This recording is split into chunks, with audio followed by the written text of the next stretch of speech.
I mean, it was a very joyful night. I mean, the Lightning in Game 5 put the Carolina Hurricanes to sleep, and the Lightning won round 2. And now the Lightning progressed to the semifinals, either playing the Bruins or the Islanders. All right, so what happened at your house with the Lightning and the police? We celebrated. We were inside the house. It was my husband, my friend, and I. And, they won. We were screaming, cheering, the clappers that they give you at the games.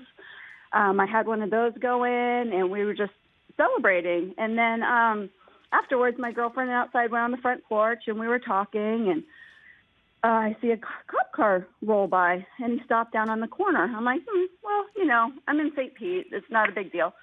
And then I see another one, where there ended up being 4 of them. I looked at her, I'm like, ooh, something's going on. I wonder if we should go in. And we're like, whatever. So I went in to use the restroom real quick, come back out, and as I'm coming back out, 3 of the officers are walking up my walkway.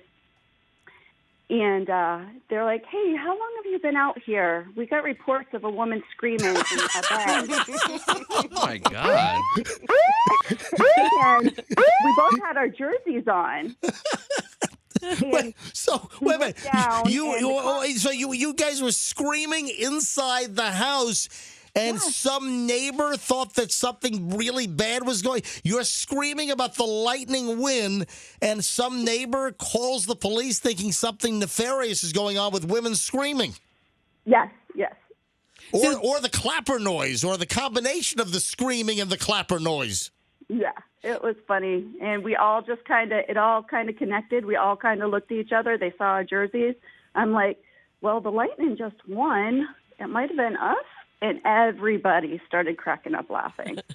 So the neighbor was concerned, or was the neighbor mad that they weren't invited to your Lightning Watch party? I don't know. And I don't know, because my one neighbor, she knows that we celebrate and watch the game. In fact, she goes, oh, I was just outside. I heard you screaming that they must have scored. I'm like, yeah. And that was like the first score.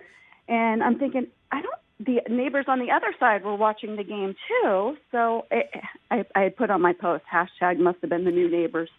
Now, nice. Did any of your screams sound like a woman in distress, a damsel in distress? There was no damsels in distress. No, it was definitely celebration. No. What I'm saying is there can you give us an example of the scream? Can you go ahead and recreate maybe what one of the screams might have sounded like? It was like, woohoo, woo!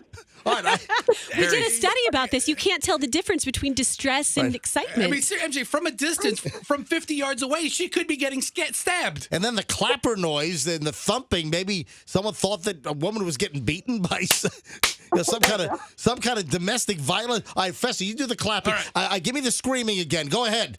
Ready? Woohoo! Woo! I mean, Here come the cops. from a distance. That's great. So 3 St. Pete police officers showed up. 4. 4? 3 came to my door. 3 came to my door. That's great. Yeah. No, and how many minutes did it take to sort things out that they realized that everything was okay? Not even 5 minutes.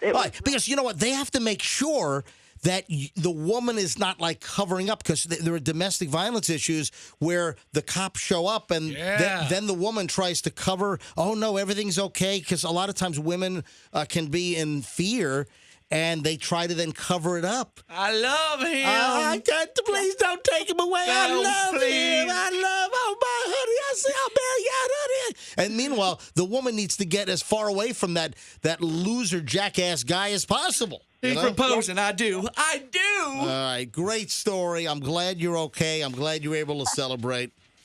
Go Bolts. Go Bolts.